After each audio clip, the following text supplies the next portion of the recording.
കഴിഞ്ഞ ദിവസം ഉണ്ടായ ഒരു സംഭവം അത് എത്ര രാഷ്ട്രീയ കേരളം അത്ര ചർച്ച ചെയ്തിട്ടില്ലെന്ന് തോന്നുന്നു. എങ്കിലും നമുക്കത് പറയാതിരിക്കാൻ വഴിയ. കാരണം എന്താണെന്ന് വെച്ചാൽ CPM നേതാവ് കടകംപള്ളി സുരേന്ദ്രൻ കഴിഞ്ഞ ദിവസം ആഭ്യന്തരമന്ത്രി രമേശ് ചെന്നിത്തലയെ കാണാൻ പോകുന്നു. അപ്പോൾ അതിൽ പ്രധാനമായിട്ടും സോഷ്യൽ മീഡിയയിലൊക്കെ ചർച്ചയായത് എന്താണെന്ന് വെച്ചാൽ ഹെൽമെറ്റ് വെക്കാതെ പോയി, സ്കൂട്ടറിൽ പോയി. ഇതൊക്കെയാണ് വലിയ ചർച്ചയായത്. സ്കൂട്ടറിൽ പോകാത്തതിന് പെറ്റിയടിക്കണോ എന്നുള്ളതൊന്നല്ല ഇവിടെ വിഷയം. ഈ ഇവർ തമ്മിലുള്ള കൂടിക്കാഴ്ച, ആ ഒരു സാഹചര്യം എന്താണെന്നുള്ളത്. അതിൻ്റെ തലേ ദിവസമാണ് മുൻ ദേവസ്വം ബോർഡ് പ്രസിഡന്റ് PS പ്രശാന്തിനെ പ്രതിയാക്കിക്കൊണ്ട് കേസെടുക്കുന്നത്. അപ്പോൾ ഈ കേസെടുക്കുന്നതിൻ്റെ കൂട്ടത്തിൽ PS പ്രശാന്തിനെയും കടകംപള്ളി സുരേന്ദ്രനെയും ഒരുമിച്ചിരുത്തി മുമ്പ് നേരത്തെ ചോദ്യം ചെയ്ത സംഭവങ്ങളൊക്കെ ഉണ്ടായതാണ്. അങ്ങനെ ഒരാൾ PS പ്രശാന്തിനെ പ്രതിയാക്കുന്നു. പിറ്റേ ദിവസം തന്നെ കടകംപള്ളി സുരേന്ദ്രൻ രമേശ് ചെന്നിത്തല കാണാൻ പോകുന്നു. ഇതൊക്കെ കൂടിയാണ് ഇതാണ് ശരിക്കും പറഞ്ഞാൽ അതിനകത്തുള്ള ഒരു പ്രധാന സംഭവം. പക്ഷേ ചർച്ചയാവുന്നത് ഹെൽമെറ്റ് വെക്കാത്തതിനും പെറ്റിയടിക്കാത്തതിനും ഒക്കെ ഉള്ള കാര്യങ്ങളാണ് പറയുന്നത്. ഈ കാര്യം അധികം ആരും അങ്ങ് ചർച്ച ചെയ്യുന്നില്ല എന്നുള്ളൊരു സംഭവമുണ്ട്. അല്ല, ഈ ഒരു വിഷയം രാഷ്ട്രീയ കേരളം അത്രത്തോളം വേണ്ട വിധത്തിൽ ചർച്ച ചെയ്യുന്നില്ല. എല്ലാ വിഷയവും നമുക്കറിയാം, എല്ലാ വിഷയവും ഇപ്പൊ ഏതെങ്കിലും ഒരു കോൺഗ്രസ് നേതാവിന്റെ ഷർട്ട് കീറിപ്പോയാൽ അതുവരെ മുഖ്യധാരാ മാധ്യമങ്ങൾ പോലും ചർച്ച ചെയ്യുന്ന സമയത്താണ് രാഷ്ട്രീയ കേരളം ഈ ഒരു വിഷയത്തെ വലിയ രീതിയിൽ ചർച്ച ചെയ്യാതെ വിടുന്നത്. പിന്നെ ചേട്ടൻ ആദ്യം സൂചിപ്പിച്ചതുപോലെ അദ്ദേഹം സ്കൂട്ടിയിലാണ് പോയത്, ഡ്രൈവർ ഇല്ലായിരുന്നു എന്തോ ഒരു കാര്യം പറയുന്നുണ്ട്. ഹെൽമെറ്റ് വെച്ചിരുന്നില്ല, അത് അത്ര വലിയ കാര്യമല്ല എന്ന് പറയാൻ കഴിയില്ല. അത് യൂത്ത് കോൺഗ്രസ് അടക്കം ചൂണ്ടിക്കാട്ടുന്നുണ്ട്. അതിന്റെ അകത്ത് ജനപ്രതിനിധിയായിരുന്ന ഒരു വ്യക്തി നിയമങ്ങൾ പാലിക്കേണ്ടത്, അല്ലെങ്കിൽ നിയമങ്ങൾ പാലിക്കണം എന്നുള്ളത് നിർബന്ധമാണ്. അല്ലെങ്കിൽ പറയുമ്പോൾ തന്നെ പോലീസുകാരായാലും ട്രാഫിക് പോലീസിലുള്ളവരടക്കം പറയുന്നത് എന്താണ്? നിങ്ങളുടെ സുരക്ഷയ്ക്ക് വേണ്ടിയാണ് ഹെൽമെറ്റ് വെക്കാൻ പറയുന്നത്. അപ്പോൾ അത്തരം കാര്യങ്ങൾ പ്രത്യേകിച്ച് MLA-യും മന്ത്രിയും ഒക്കെ ആയിരുന്ന ആളുകൾ ശ്രദ്ധിക്കാതെ പോകുന്നു എന്ന് പറയുന്നത് വലിയൊരു കുറ്റം തന്നെയാണ്. അത് ചൂണ്ടിക്കാണിക്കാൻ സോഷ്യൽ മീഡിയയിലാണ് ഏറ്റവും കൂടുതൽ പറയുന്നത് കടകംപള്ളി സുരേന്ദ്രൻ ചെയ്ത ആ തെറ്റിനെ പറ്റി. അപ്പൊ അത് ചൂണ്ടിക്കാണിച്ചത് ശരിയാണ് എന്ന് പറയുമ്പോൾ മറുവശത്ത് എന്തിനാണ് ആഭ്യന്തര വകുപ്പ് മന്ത്രി രമേശ് ചെന്നിത്തലയെ കടകംപള്ളി സുരേന്ദ്രൻ രാവിലെ പോയി കാണുന്നത്? അത് വെറും സൗഹൃദം പുതുക്കാൻ വേണ്ടിയാണോ? ശബരിമല സ്വർണ്ണക്കൊള്ള ഇത്രയും കത്തി നിൽക്കുന്ന സമയത്ത് അത്തരം ഒരു വെറും സൗഹൃദം പുതുക്കലാണ് എന്ന് കേരളത്തിലെ സാധാരണക്കാരായ ജനങ്ങൾ വിശ്വസിക്കുമോ എന്നൊരു ചോദ്യം നിലനിൽക്കുന്നുണ്ട്. നമുക്കറിയാം, ആഭ്യന്തര വകുപ്പിന്റെ കീഴിലുള്ളത് തന്നെയാണ് SIT. ശബരിമല സ്വർണ്ണക്കൊള്ള കേസ് ഇത്രയും മന്ദഗതിയിൽ പോകാൻ കാരണം എന്ന് പറയുന്നത് അന്നത്തെ ഭരണം എന്ന് പറയുന്നത് LDF സർക്കാരിന്റെ കയ്യിലായിരുന്നു. അന്നത്തെ ആഭ്യന്തര വകുപ്പ് മന്ത്രി എന്ന് പറയുന്നത് പിണറായി വിജയനായിരുന്നു. അദ്ദേഹത്തിന്റെ പോലീസ് തന്നെയായിരുന്നു SIT. നമുക്കറിയാം, ശബരിമല സ്വർണ്ണക്കൊള്ള വിഷയം ഏത് തരത്തിലാണ്? വളരെ മന്ദഗതിയിൽ പോകുന്നു. ഹൈക്കോടതിയിൽ നിന്ന് വിമർശനം വരുന്നു, വീണ്ടും കേസ്, 1-2 അറസ്റ്റുകൾ ഉണ്ടാകുന്നു. അല്ല, ഈ പുതിയ ഭരണം വന്നപ്പോൾ ജനങ്ങൾക്കൊരു പ്രതീക്ഷ ഉണ്ടായിരുന്നു. കാരണം പുതിയ സർക്കാരിനെ, അതായത് UDF സർക്കാരിനെ അധികാരത്തിലെത്തിയതിൽ ഒരു പ്രധാന ഘടകം എന്ന് പറയുന്നത് ശബരിമല സ്വർണ്ണക്കൊള്ള വിവാദം തന്നെയായിരുന്നു എന്ന് വേണമെങ്കിൽ പറയാം. അപ്പൊ അങ്ങനെ ഒരു സംഭവം ഉണ്ടായിട്ടും പുതിയ സർക്കാർ അധികാരത്തിൽ വന്നിട്ട് സ്വർണ്ണക്കൊള്ളയിൽ കാര്യമായിട്ടുള്ള ഒരു ഉഴപ്പൻ സമീപനമാണ് സ്വീകരിച്ചെന്നുള്ള പൊതുവെ ഒരു വിലയിരുത്തലുണ്ട്.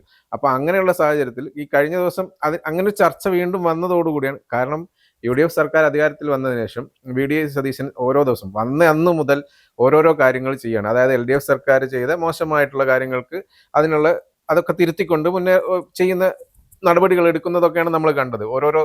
ഓരോന്നായിട്ട് ഒരു മാസം കൊണ്ട് എണ്ണം ഇട്ട് അവർ നടത്തിക്കൊണ്ടുപോകും. നേരത്തെ പ്രഖ്യാപിച്ച VD സതീശൻ പറഞ്ഞ കാര്യങ്ങളൊക്കെ ഒന്നും വിടാതെ ഓരോ ദിവസമായിട്ട് ഇത് നടത്തുന്നുണ്ടായിരുന്നു. അപ്പൊ അങ്ങനെയുള്ള സാഹചര്യത്തിൽ ഈ പ്രധാനപ്പെട്ട ഒരു സംഭവം, സ്വർണ്ണക്കൊള്ള വിവാദത്തിൽ ഒരു കാര്യമായിട്ടുള്ള ഒരു നടപടി ഒന്നും എടുക്കുന്നില്ല എന്നുള്ളൊരു ചർച്ച ഉണ്ടായിരുന്നു. അതിന് പിന്നാലെയാണ് ഇപ്പോൾ ഈ ഒരു കേസ് SIT വീണ്ടും ഒന്ന് ഉഷാറായിട്ട് പ്രതി ചേർക്കുകയൊക്കെ ചെയ്യുന്നുണ്ടായിരുന്നു. അല്ല, അതിന്റെ അകത്തൊരു കാര്യമുണ്ട്. നിയമവശം മാറ്റി നിർത്തിയാൽ കേരളത്തിലെ വിശ്വാസി സമൂഹം വിശ്വസിക്കുന്നത് ശബരിമല അയ്യന്റെ സ്വർണം ആര് കട്ടിട്ടുണ്ടോ അവർ ഗതി പിടിക്കില്ല എന്ന ഒരു വിശ്വാസി സമൂഹത്തിനുണ്ട്. ഞാൻ പറയുന്നത് അത് നിയമപരമായിട്ടുള്ള ഒരു വശമല്ല. നമ്മൾ പറയുന്ന പല ഐതിഹ്യങ്ങളും കൊണ്ടാണല്ലോ സ്ത്രീകൾ ശബരിമലയിൽ കയറരുതെന്ന് ഉൾപ്പെടെയുള്ള കാര്യങ്ങൾ പറയുന്നത്. അതുപോലെ തന്നെ ശബരിമലയിൽ എപ്പോഴൊക്കെ തൊട്ട് കളിച്ചിട്ടുണ്ടോ, അത് ഏത് പാർട്ടിയാണ്, പ്രത്യേകിച്ച് CPM ആണ് എല്ലാ തവണയും തൊട്ട് കളിക്കാറ്, അപ്പോഴൊക്കെ CPM-ന്റെ കൈ പൊള്ളിയിട്ടുമുണ്ട്. തദ്ദേശഭരണ സ്ഥാപനങ്ങളിലേക്ക് നടന്ന തെരഞ്ഞെടുപ്പിലുണ്ടായ വലിയ പരാജയം എന്ന് പറയുന്നത് ശബരിമല വിഷയം തന്നെയായിരുന്നു. കേരളം ഒന്നടങ്കം, അല്ലെങ്കിൽ വിശ്വാസി സമൂഹത്തെ മുഴുവൻ പറ്റിച്ചുകൊണ്ട് ഒരു ആഗോള അയ്യപ്പ സംഗമം നടത്തുന്നു, തൊട്ട് പിന്നാലെ വന്ന സ്വർണ്ണക്കൊള്ള. ഈ വിഷയം പുതിയ സർക്കാർ മാറി വരുമ്പോൾ കേരളത്തിലെ ജനങ്ങൾ വിശ്വസിക്കുന്നുണ്ട് പുതിയ സർക്കാർ ശബരിമല അയ്യന്റെ സ്വർണം കട്ടത് ആരാണ് എന്ന് കണ്ടുപിടിക്കുമെന്നുള്ളത്. ദേവസ്വം വകുപ്പ് മന്ത്രിയായി വന്നത് ഒരു വിശ്വാസിയായ K മുരളീധരൻ ആയതുകൊണ്ട് പ്രതീക്ഷ ഉണ്ടായിരുന്നു. ചേട്ടൻ സൂചിപ്പിച്ചതുപോലെ സർക്കാർ വരുന്ന ആദ്യ മാസത്തിലൊന്നും വലിയ കാര്യങ്ങളൊന്നും ഉണ്ടാകുന്നില്ല.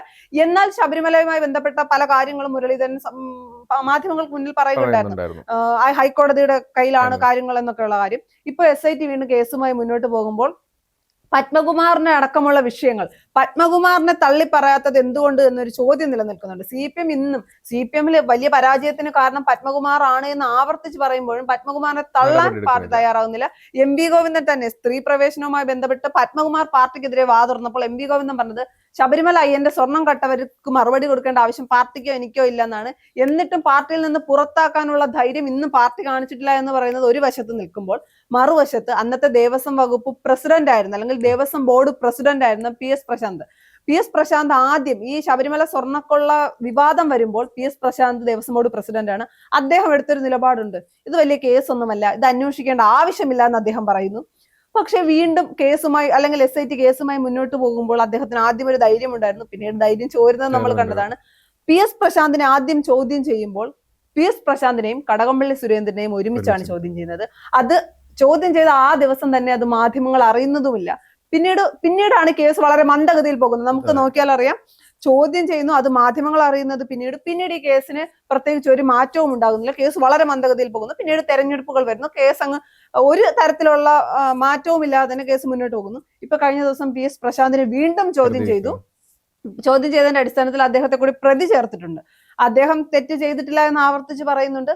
അങ്ങനെയാണെങ്കിൽ ആദ്യം ചോദ്യം ചെയ്തതിന്റെ അടിസ്ഥാനത്തിലാണ് അദ്ദേഹത്തെ പ്രതി ചേർത്തിട്ടുള്ളതെങ്കിൽ കടകംപള്ളി സുരേന്ദ്രനും പ്രതിയാകുമെന്ന് പറയുന്നില്ല. ദൈവതുല്യർ എന്ന് പറയുന്നത്, ദൈവതുല്യൻ അല്ലെങ്കിൽ ദൈവതുല്യർ കടകംപള്ളി സുരേന്ദ്രൻ ആണോ എന്ന്, കടകംപള്ളി സുരേന്ദ്രന്റെ പേരെടുത്ത് പറയാൻ മറ്റൊരു കാര്യം കൂടിയുണ്ട്. അദ്ദേഹമാണ് 1ാം പിണറായി സർക്കാരിന്റെ കാലത്തെ ദേവസ്വം വകുപ്പ് മന്ത്രി. അപ്പൊ അതുകൊണ്ട് അദ്ദേഹത്തിന് ഈ വിഷയത്തിൽ നിന്ന് ഞാൻ അറിഞ്ഞില്ല എന്ന് പറഞ്ഞ് കൈ കഴുകി പോകാനാകില്ല.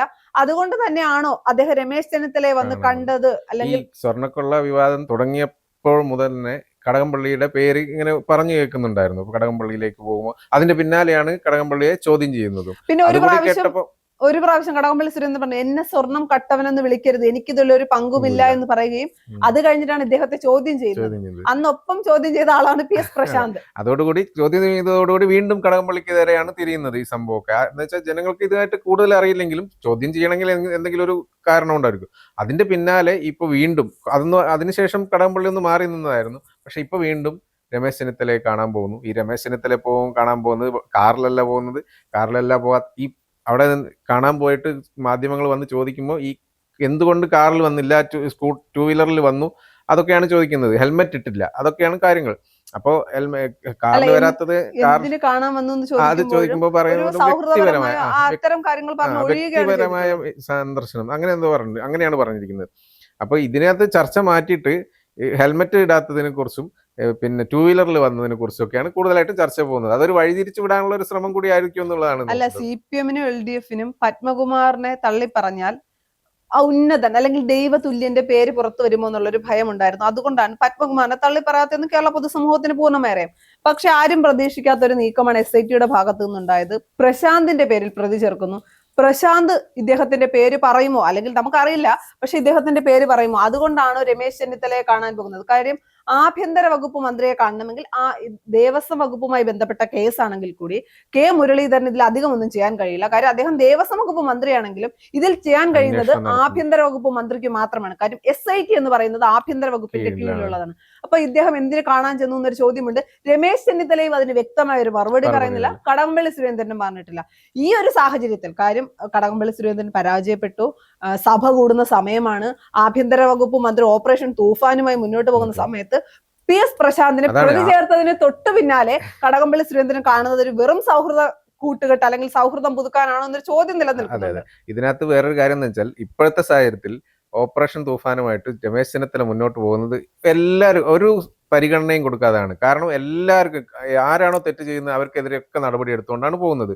നേരത്തെ രമേശ് ചെന്നിത്തല കുറച്ചൊരു പരിഗണന നൽകുന്ന ആളാണ്, എങ്ങനെ ഒക്കെ കണ്ടൊക്കെ ചെയ്യുന്നതാണ്, അങ്ങനെയുള്ള ഒരു വാദങ്ങളൊക്കെ വരുന്നുണ്ടായിരുന്നു. എങ്കിലും പക്ഷെ ഇത്തവണ ഓപ്പറേഷൻ തൂഫാൻ പ്രഖ്യാപിച്ചപ്പോഴും പലർക്കും സംശയമായിരുന്നു, ഇത് ഇത്ര വലിയ ആൾക്കാരെ കൊമ്പന്മാരെ ഒന്നും പിടിക്കില്ല എന്നൊക്കെ തോന്നിയിട്ടുണ്ടായിരുന്നു. പക്ഷെ എല്ലായിടത്തും ഒരേപോലെ സെർച്ച് ചെയ്യും, ഒരുപാട് പേര് കേസെടുക്കുകയും അങ്ങനെയൊക്കെ ചെയ്ത് രമേശ് ചെന്നിത്തല നല്ല ഗ്രാഫൊക്കെ ഉയർത്തി ഹൈപ്പിൽ നിൽക്കുമ്പോൾ ആ സമയത്ത് അതുപോലെ തന്നെ ഈ സ്വർണ്ണക്കൊള്ള വിവാദത്തിലും അടുത്ത ഒരു തന്റെ നേർക്ക് വീണ്ടും വരുമോ എന്നുള്ളൊരു പേടിയുള്ളത് കൊണ്ടായിരിക്കും ചിലപ്പോൾ പെട്ടെന്ന് തന്നെ പിറ്റേ ദിവസം തന്നെ കാണാൻ പോയതെന്ന് തോന്നുന്നു. അല്ല, അതായിരിക്കണം കാരണം. പക്ഷെ ഇതിന്റെ അകത്തൊരു പ്രശ്നം കൂടി നിലനിൽക്കുന്നുണ്ട്. ഏതെങ്കിലും തരത്തിൽ ഐക്യ ജനാധിപത്യ മുന്നണി സർക്കാർ എന്തെങ്കിലുമൊക്കെ കാര്യങ്ങൾ, എന്തെങ്കിലുമൊക്കെ സഹായം രാഷ്ട്രീയമായി ഇവർക്ക് ചെയ്തു കൊടുക്കുകയാണ് എങ്കിൽ, അല്ലെങ്കിൽ അതോടുകൂടി UDF-ലുള്ള ആരുടെയെങ്കിലും പേര് ഇതിലേക്ക് പരാമർശിക്കപ്പെടുമോ, അല്ല അത്തരം ഭയങ്ങൾ കൊണ്ട് എന്തെങ്കിലും ഒരു കാരണത്തിന്റെ അടിസ്ഥാനത്തിൽ ഇവർക്ക് ശബരിമല സ്വർണ്ണക്കൊള്ള വിഷയത്തിൽ, മറ്റൊരു വിഷയത്തിൽ ഞാൻ പറയുന്നില്ല, ശബരിമല സ്വർണ്ണക്കൊള്ള വിഷയത്തിൽ സഹായം ചെയ്യുകയാണ് എങ്കിൽ